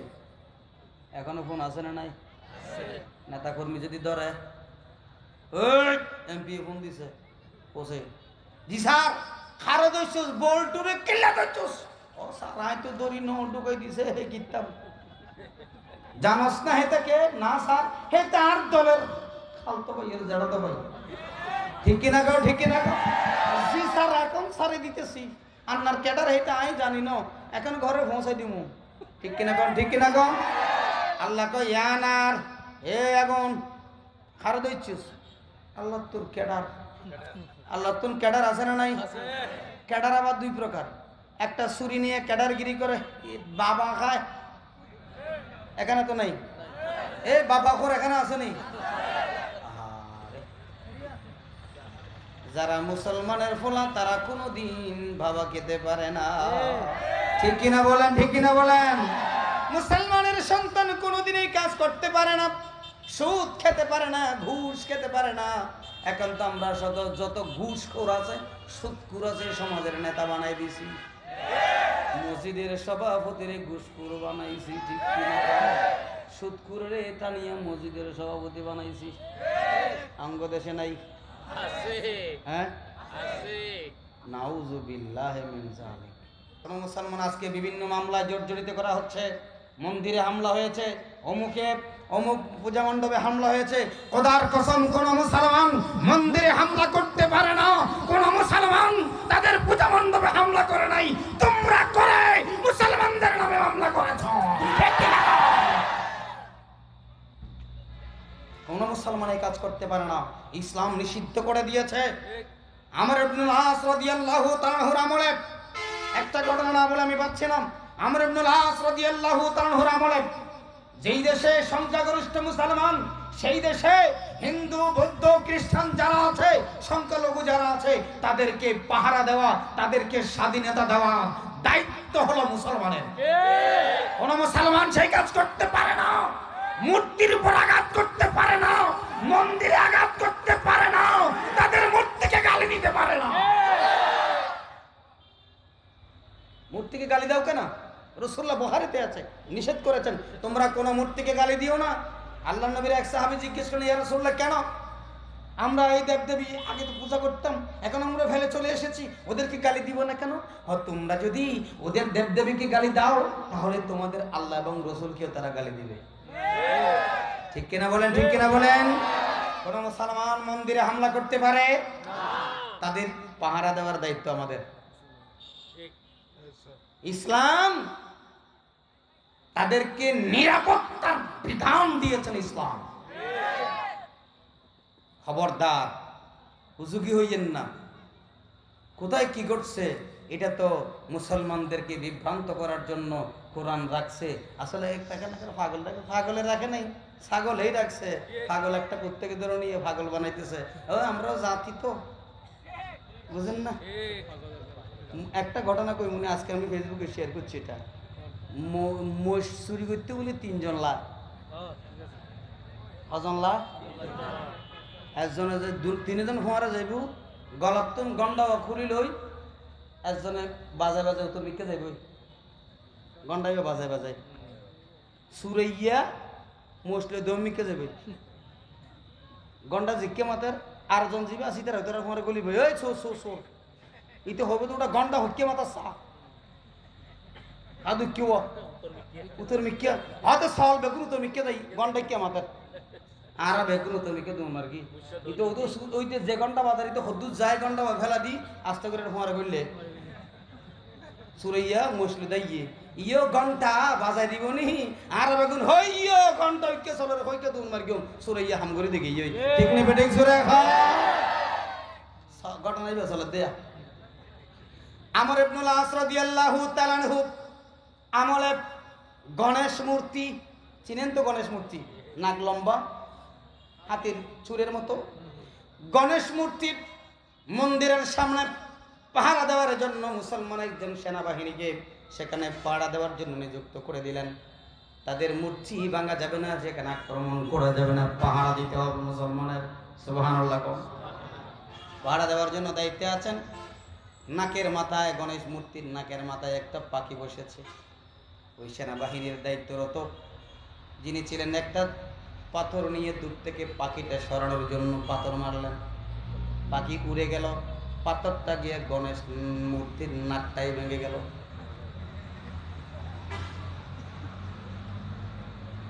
কে ভাঙছে কেউ দেখেনি, ওমা গণেশ মূর্তির নাক ভেঙেছে। আমর ইবনুল আস রাদিয়াল্লাহু তাআলা আনহুর কাছে বিচারে গেল। মন্দিরের পুরোহিত যারা ছিল তারা বিচার দিয়ে দিল, ও আমিরুল মুমিনিন, মুসলমানদের আমির, আপনি দয়া করে এই মূর্তি ভাঙ্গার বিচার আপনাকে করতে হবে। আমিরুল মুমিনিন আমর ইবনুল আস রাদিয়াল্লাহু তাআলা আনহু তদন্ত কমিটি করলেন। 1 সপ্তাহ পর্যন্ত পার হয়ে গেল তদন্ত করে। কমিটি কোনো জবাব দিতে পারে না, উত্তর দিতে পারে না, কারণ সেখানে প্রদান করা হয়েছিল ওই সেনাবাহিনীকে। নিজে যদি কাজ করে চুরি করে সুরাইয়ারে যদি তদন্ত কমিটির সভাপতি বানানো হয়, জিন্দেগি তো কিয়ামত পর্যন্ত তদন্ত বের হবে না। ঠিক কিনা গো? যে কোরআন রাখলো তারে বানাইছে সভাপতি তদন্ত কমিটির। ঠিক কিনা গো? ঠিক কিনা গো? যে অপরাধ করে সুরকে সভাপতি বানানো হয়। জিন্দেগি তো একটা ঘটনারও তদন্ত সঠিকভাবে হবে না। সাগর রুনি হত্যা হলো, তার তদন্ত বের হয় নাই, হয়েছে নাকি? রানা প্লাজায় কি ঘটলো, তদন্ত বের হয় নাই।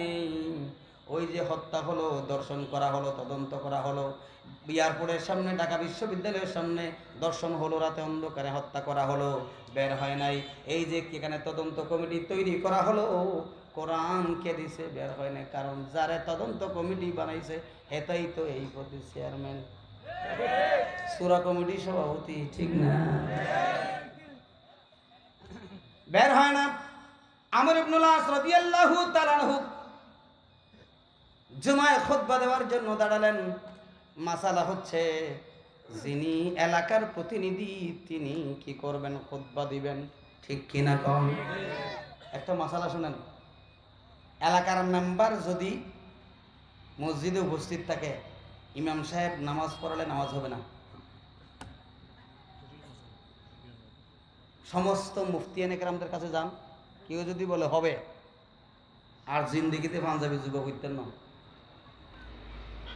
তো হুজুর ইয়াদ দেয় বানাইন দেবেন বল দয়ান বালা মানুষ সূরা ফাতিহা দিলি তারা সুবিধারা করিব, তত্তরা হাবিব মসজিদ ফাড়ি দিয়ে বলি, ঠিক নেই বেটিং সূরা খা। রাজনীতির রওনা বুঝে যে করে রাজনীতির নেতা মসজিদ কমিটির সভাপতি উপস্থিত তাইলে ইমাম সাহেবের নামাজ পড়ালে নামাজ হইতে না, সভাপতি এখন অন্য আনন্দ অন্য বল মানে মসজিদের সভাপতি বোতলি সুদখোর ঘুষখোর নকল হতাবত শূন্য আসলে কান হই যার ঘরত গাই গরু নাই তার তো বেসের দই। কি ওয়াজ করকে বেগিন দিতে করি বলে ঠিক না?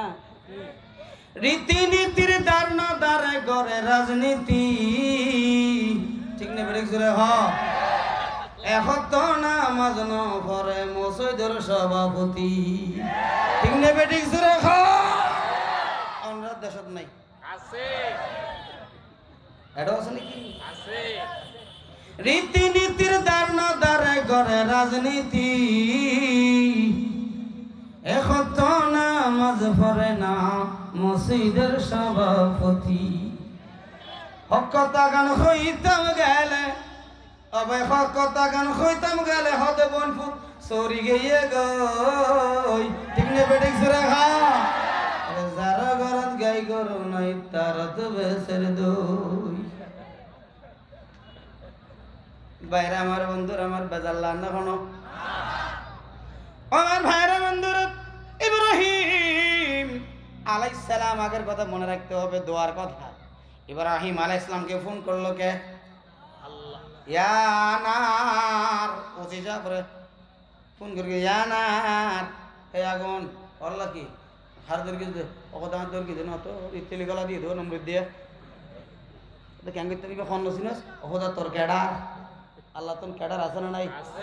কেডার দুই প্রকার কইলাম, কইলে অস্ত্র দিয়ে কেডার বাবা খায়, আর গইল দে বিসিএস কেডার চৌরি তো গই ন তো গই বেতন চলে, ঠিক নেই বেটিক জোরে খা চৌরি তো কার ন তো বিসিএস এর টিকিলেই বেতন।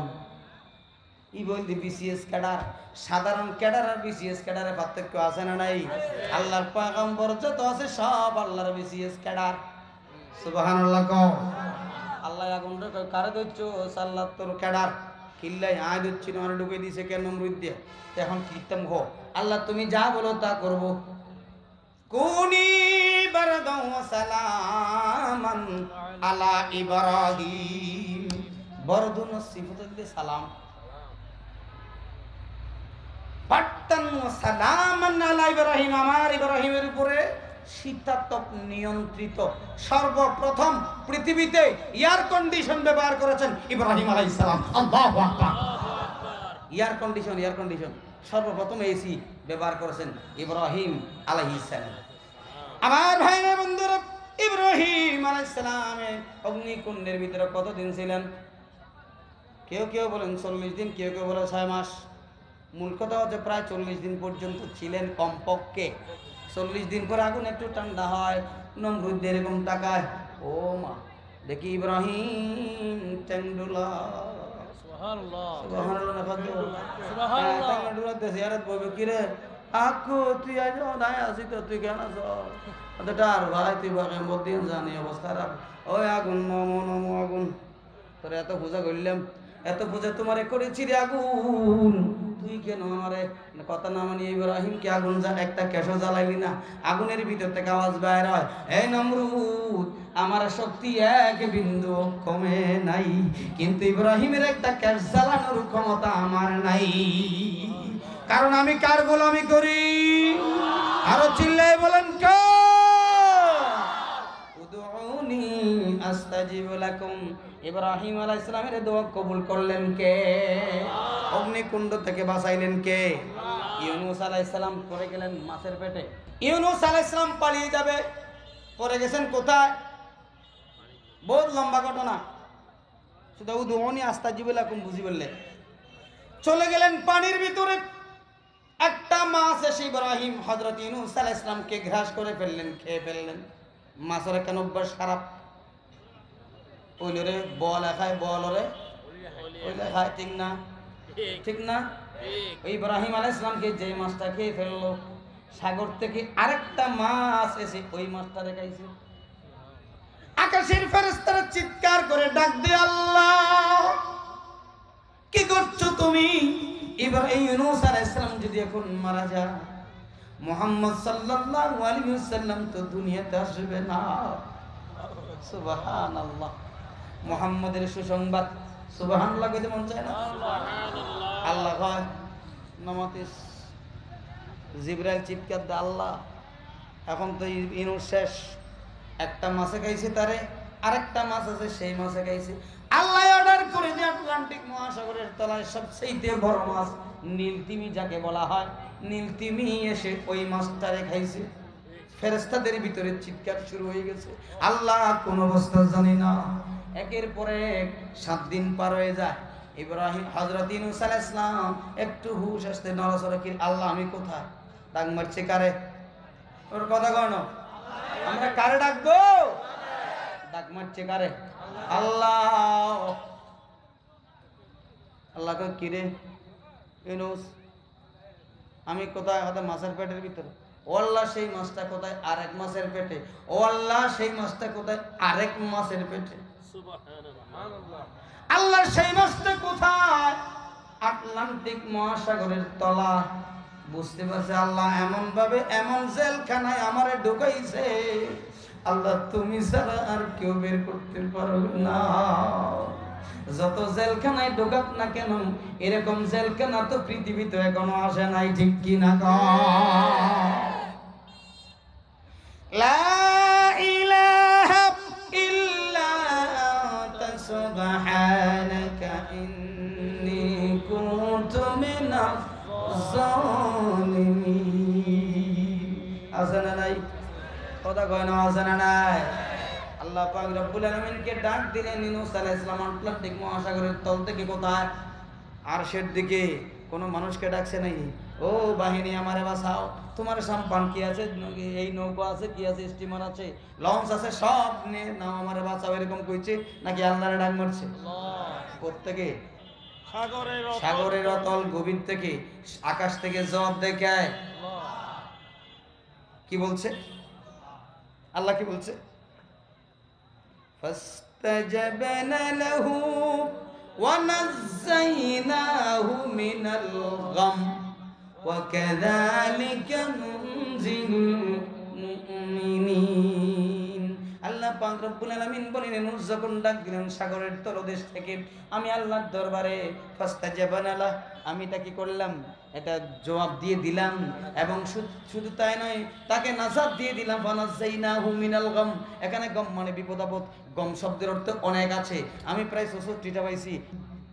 ওয়াকাযালিকা নানজিল মুমিনিন। কিয়ামত পর্যন্ত মুসলমানেরা আল্লাহকে ডাক দাও, আল্লাহ নাজাত দেওয়ার মালিক কে? আমি বলছি নাকি আল্লাহ বলছেন? উদউনি আস্তাজিব লাকুম উজিবু দাওয়াতাদ দাঈ ইযা দাআন। বান্দা যখন ডাক দিবে। এখন আমাদের কাজ, একটা অস্ত্র আমাদের খোলা আছে, সেটা কি? গভীর রাতে ওটা আমাদেরকে ডাকতে হবে। কারে? আল্লাহকে। আল্লাহকে ডাকতে হবে, ডাকার মতো ডাকতে হবে। ডাকার আগে 1 নম্বর শর্ত হলো আপনাকে হারাম ছাড়তে হবে, সুদ ছাড়তে হবে, ঘুষ ছাড়তে হবে, মিথ্যা বলা ছাড়তে হবে, হারামের পোশাক ছাড়তে হবে। এগুলা না ছাড়িয়া দোয়া করলে দোয়া কবুল হয়। এরপরে আসেন, মুসা আলাইহিস সালাম কারে ডাকলেন? দোয়া কবুল করছেন নি? করেন নাই? করছেন, কিন্তু গ্রহণ করতে পারেন নাই। ও বান্দারে, তোমারে বেশি পছন্দ করে আমার আল্লাহ। ও বান্দা, তোমারে এত বেশি ভালোবাসি, তুমি ল্যাংড়া হইয়া যাইবা সেটা আমি তো ভালোবাসি না। সেজন্য বান্দারে তোরে গাড়ির মালিক বানাই নাই, কোটিপতি বানাই নাই। কারণ যদি তুমি কোটি টাকার মালিক হও, তোমারে ডাকাত আসিয়া রাতে কি করে দিব? ফুসফাস করে দিব। হেতাল্লাহ তোর কোটিপতি বানাই নাই। যারে করব না জানি, যে সম্পদের রাখতে পারবো তারে আমি দিছি। তোমারে দিই নাই, তোমারে দিই নাই মানে তোমারে আমি মহব্বত করি নাই তা নয়, তোমারে বেশি মহব্বত করে বলে এই সম্পদ তোমারে দেই নাই। আল্লাহু আকবার। যেটা আমি গ্রহণ করতে পারবো না সেটা আমাকে দিবে না। মুসা আলাইহিস সালাম তো টেরা মানুষ, হয়তো না আবার গিয়ে হয় অত না ফারিগিও হইতে বন্দা, ফারিগিও হইতে রব্বি আরিনি, ওখানে আরে দেখাতেছ না। আনজুর ইলাইক, আল্লাহ বলেন কাওলা লাম তারানি। আল্লাহ লন ব্যবহার করে কি? লন, নেভার, নো নয়, নেভার, কখনো না। Never can, never you can see me, কখনো তুমি আমার দেখতে পারবে না। সুবহানাল্লাহ, লান তারানি। মুসা সারণ্য ন পয়গম্বরের ভিতরে সবচেয়ে গরম টেরা, আর দেশে টেরা কয় দিয়ে রে। হ্যাঁ, মুসা আলাইহিস সালাম ওখানে তোর সাইয়ুম, তোর কথাই নেই গম লাভ দে। তোমার কালাম যদি হয় এত সুন্দর, না জানি তাহলে তুমি কত সুন্দর, না জানি তাহলে তুমি কত সুন্দর। আল্লাহু আকবার। আল্লাহ তোমার কথা এত সুন্দর, না জানি তুমি কত সুন্দর। ও আল্লাহ, তুমি আমারে দেখা দাও। আমার আল্লাহ ডাক দিয়ে বলে, বান্দা মুসা, তুমি আমারে দেখতে পারবা না। মুসা নাসর বান্দা দেখবেই দেখবে। রব্বি আরিনি আনজুর ইলাইক, আল্লাহ তোমারে দেখতে চাই। আল্লাহ পাক রব্বুল আলামিন বলেন, খামাখা যখন দেখতে যাও, যা তুর পাহাড়ে চলে যাও। এখন কি করবা? চতুর্পাশ দিয়া ডানে বামে সামনে পিছনে চতুর্পাশ দিয়ে 12 মাইল করে জায়গা খালি করো, বান্ডারি দাও, যাতে কেউ আসতে না পারে। সুবহানাল্লাহ কইতেন না? 12 মাইল চতুর্পাশে, প্রায় 4-12-48 মাইল, 74 কিলোমিটার চতুর্পাশ দিয়া বিশাল জায়গাকে ঘেরাও করেছে ফেরেশতা দিয়া। আল্লাহ পাক রব্বুল আলামিন ফেরেশতা পাঠিয়ে দিয়েছে। সেখানে কি করবে? খেলবে কার সাথে? মুসা আর আল্লাহ। সুবহানাল্লাহ কইতেন না? আল্লাহ দেখা দিব, মুসা দেখবে। রব্বানা আতিনা ফিদ দুনিয়া হাসানা ওয়া ফিল আখিরাতি হাসানা ওয়া কিনা আযাবান নার। আর কিছু দরকার হয় না, কিচ্ছু দরকার হয় না, একটাই যথেষ্ট। আল্লাহ যেটা আমার জন্য দুনিয়াতে ভালো হবে, কল্যাণ হবে, সেটা আমারে দাও। যেটা কল্যাণ সেটা দিও না। আখিরাতের যেটা কল্যাণ সেটা দাও, অকল্যাণটা দিও না। আমার ভাইরা বন্ধুরা, কয় মাইল জায়গা? 48 মাইল জায়গা ঘেরাও করেছেন। এবার হযরতে জিবরাইলে বলবার গিয়ার কথা খামতই, মুসার সাথে আমিও আল্লাহরে দেখতে পারবো। এতদিন তো আল্লাহরে দেখি নাই। আল্লাহু আকবার। কোন ফেরেশতা আল্লাহরে দেখছেনি? কারণ ধ্বংসশীল জিনিস কোনোদিন ধ্বংস হয় না, এমন জিনিস দেখতে পারে না। আল্লাহ তো ধ্বংসশীল নাকি? পৃথিবীতে কেউ, যেমন আরেকটা কথা বলি, আল্লাহ রসুলকে আল্লাহকে দেখছেন? আল্লাহ রসুল আল্লাহকে দেখেননি। মাসালা কঠিন, কিন্তু এখন যদি বলি হয়তো হুজুর নতুন কথা শুনতে না, আপনি সমস্ত তাফসীরের কিতাব বলেন, আল্লাহ রাসূল একটা একটা করে নূরের পর্দা যখন আল্লাহ উল্টাচ্ছেন, আবেগ আপ্লুত হয়ে যাচ্ছেন, কি দেখতে পাচ্ছি, কি দেখতে পাচ্ছি, কি দেখতে পাচ্ছি। সর্বশেষ আরেকটা পর্দা রয়ে গেছে, এমন সময় আল্লাহর পয়গম্বর মুহাম্মদ রাসূলুল্লাহ সাল্লাল্লাহু আলাইহি ওয়াসাল্লাম সিজদায় পড়ে গেছেন। নিজের আবেগ রাখতে না পেরে সিজদায় পড়ে গেছেন, সেখানেই সিজদার ভিতরে কথাবার্তা হয়েছে। 70 বছর কথা চলছে, মাঝখানে সারা পৃথিবীর সমস্ত কিছুকে হরতাল বানাই দিয়েছে আল্লাহ। স্টপ, যেটা যেখানে আছে সেখানেই থাকবে।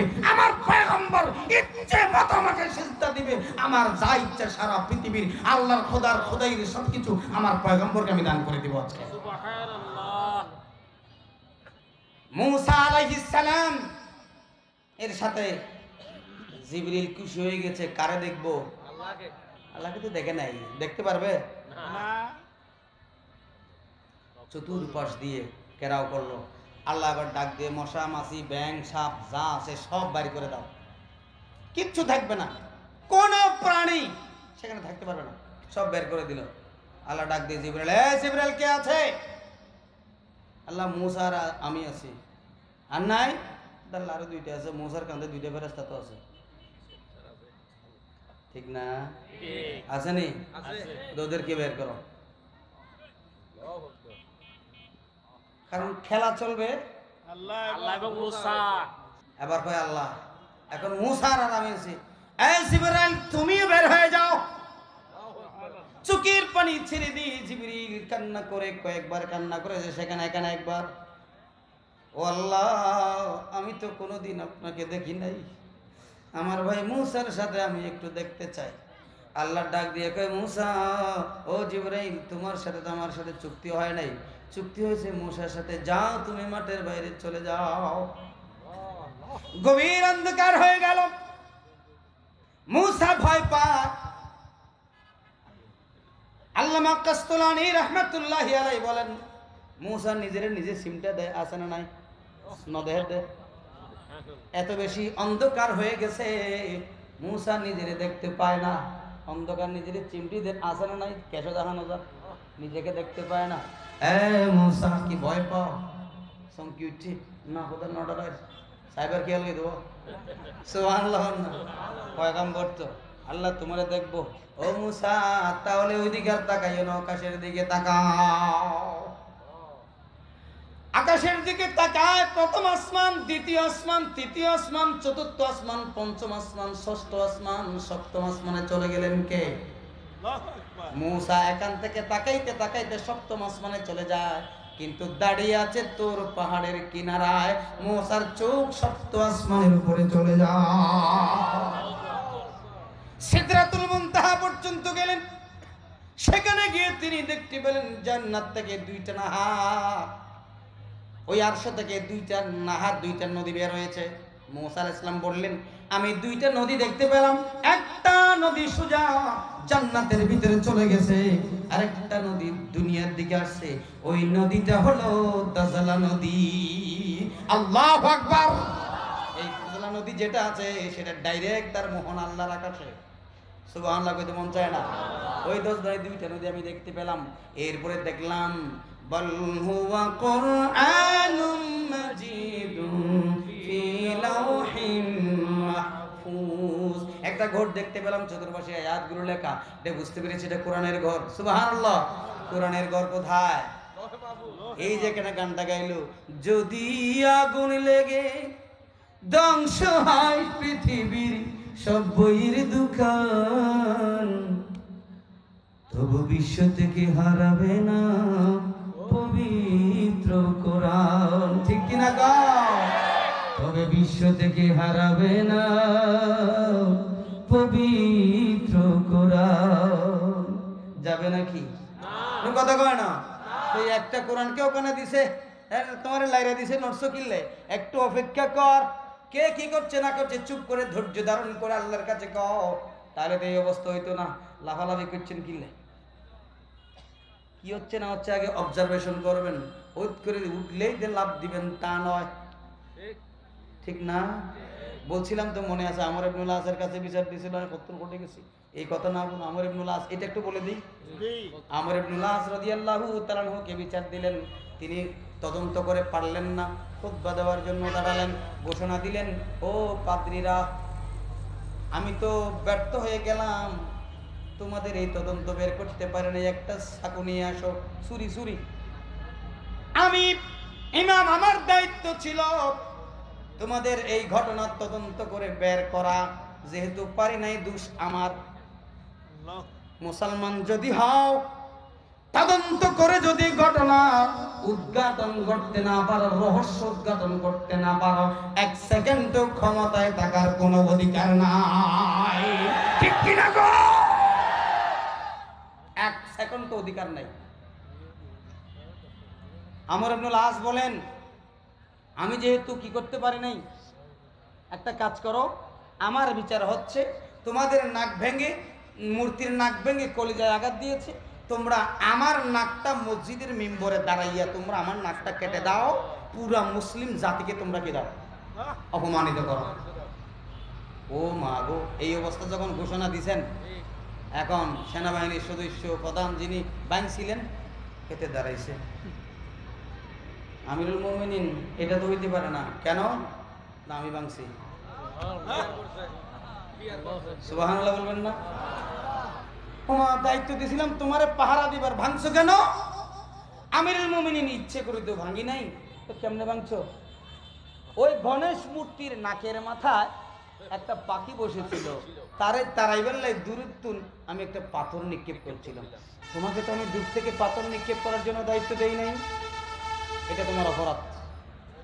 ওই পাথরে পাখি আগে চলে গেছে, নাকে গিয়ে নাকটা ভেঙে গেছে। যেহেতু তুমি পাথর মেরেছো, অপরাধী তুমি। এখন এই জুমার নামাজের পরে মসজিদের উঠানে দাঁড়িয়ে তোমার নাক কেটে দেওয়া হবে। সুবহানাল্লাহ বলবেন না? বিচার কাকে বলে? সব পাদ্রীরা চলে আসলো, নাক কাটা দেখবে, বিচার দেখবে। বিচার দেখার জন্য তারা উপস্থিত হলো। সমস্ত এলাকার মানুষ, মুসলিম অমুসলিম, খ্রিস্টান বৌদ্ধ যারা আছে সব জড়ো হয়ে গেল। বিচার হবে। মুসলমানের বিচার কি হয় দেখি, না মূর্তির নাক ভেঙেছে। আমর ইবনুল আস রাদিয়াল্লাহু তাআলা আনহু চাকুটা ধরে ব্রাহ্মণের হাতে দিলেন, তুমি নিজ হাতে কাটবে। কেন? তোমাদের মূর্তির নাক ভেঙে সে তোমাদের কলিজায় আঘাত করেছে, তোমার নিজ হাতে ওই আসামির নাক কেটে মুসলমানদের কলিজায় তুমি আজকে আঘাত দিবে। সুবহানাল্লাহ বলতে মন চায় না? এটাই ছিল বিচার।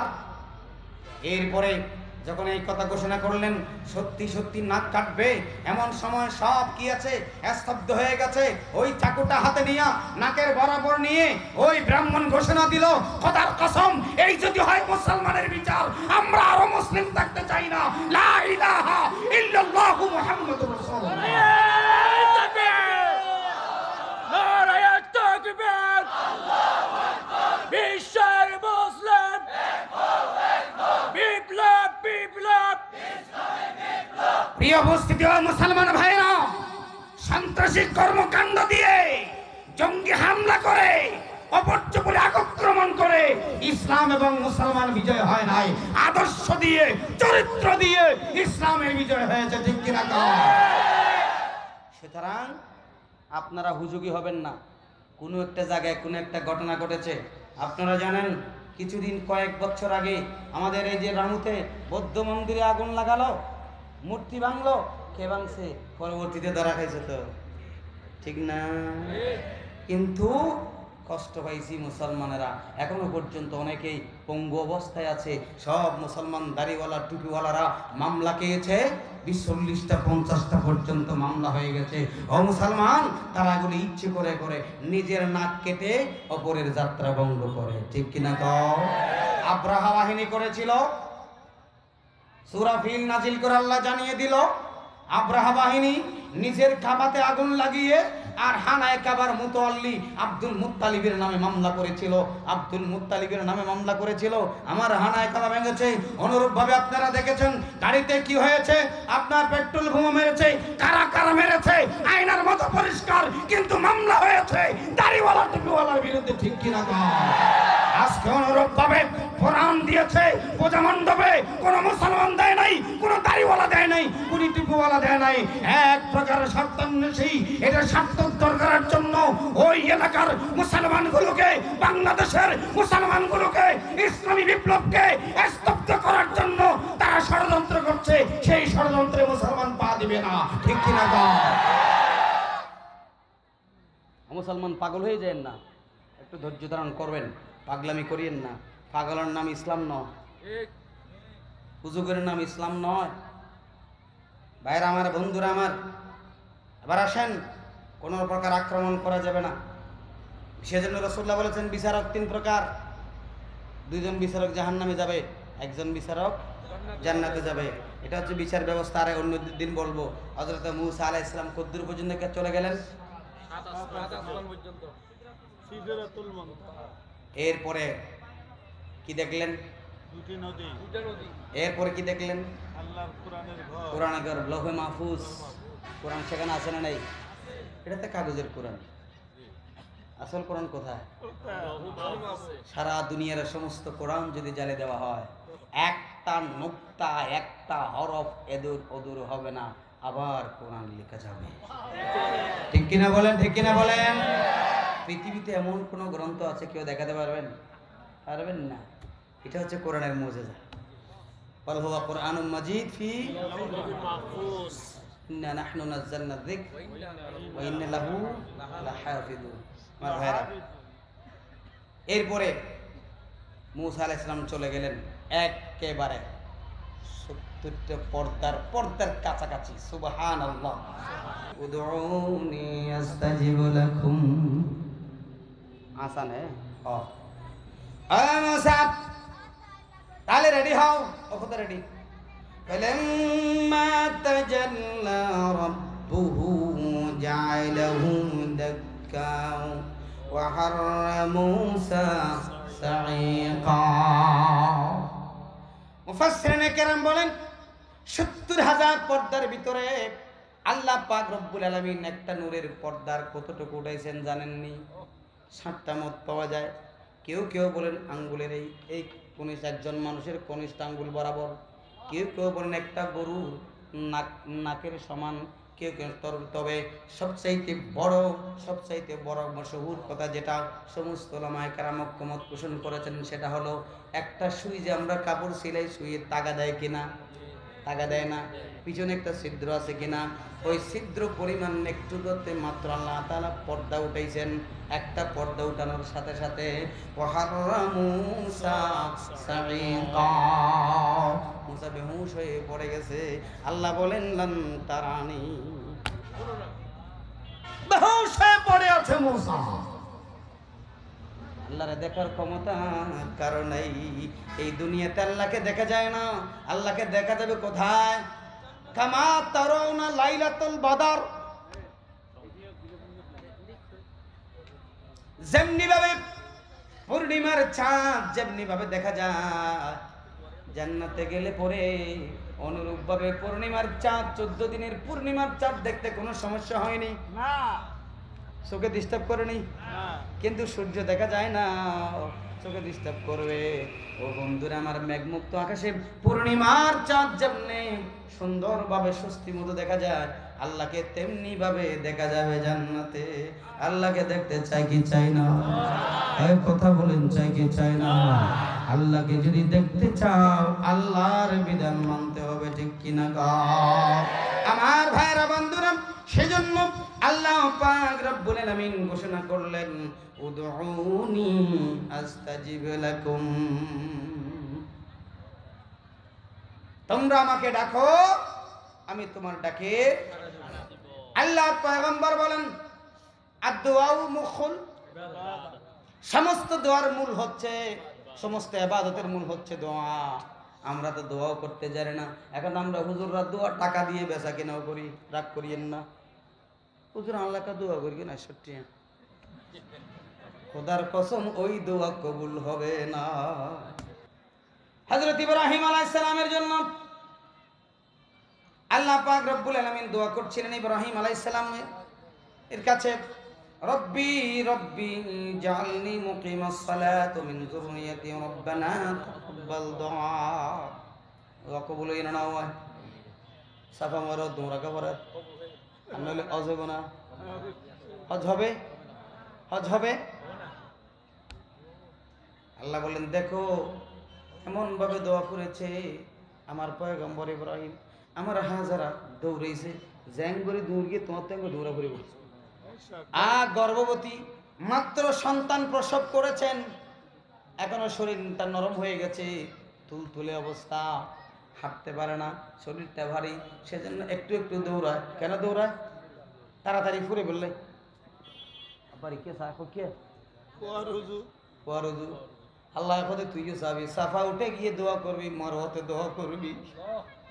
আল্লাহর ঘরের দিকে তাকাইয়া তাকাইয়া আমার হাজারা একবার সাফা উঠে খাবার দিকে তাকাইছে, ছেলেকে তখন তো কাবা ঘর ছিল না, আমার ইব্রাহিম ইসমাইলের দিকে তাকাইছে, মারওয়াতে গিয়ে একবার তাকাইছে। ও আল্লাহর গোলাম সাফা পাহাড়ে উঠে আল্লাহর ঘরের দিকে তাকাওয়ার দোয়া করো, আমি ওই সময় দোয়া কবুল করে নেই। আল্লাহু আকবার। কিভাবে কবুল করছে আল্লাহ? আর দৌড়ানোর সময় কেমনে দৌড়াইবা? আমার হাজারা যেভাবে দৌড়াইছে তুমি বেশিও দৌড়াইতে পারবা না, আস্তেও হাঁটতে পারবা না, নাইলে তোমার হজ বাতিল করে দিব। আল্লাহু আকবার কও। আমার হাজারা যেভাবে দৌড়াইছে একটু একটু করে দৌড়াইছে, স্থূলকায় মানুষ, শরীরটা ভারী মহিলা মানুষ, বেশি দৌড়াইতেও পারে নাই, আস্তেও হাঁটে নাই, তুমিও বেশি দৌড়াইবা না, আস্তেও হাঁটবা না। ব্যবস্থা করেছেন কে?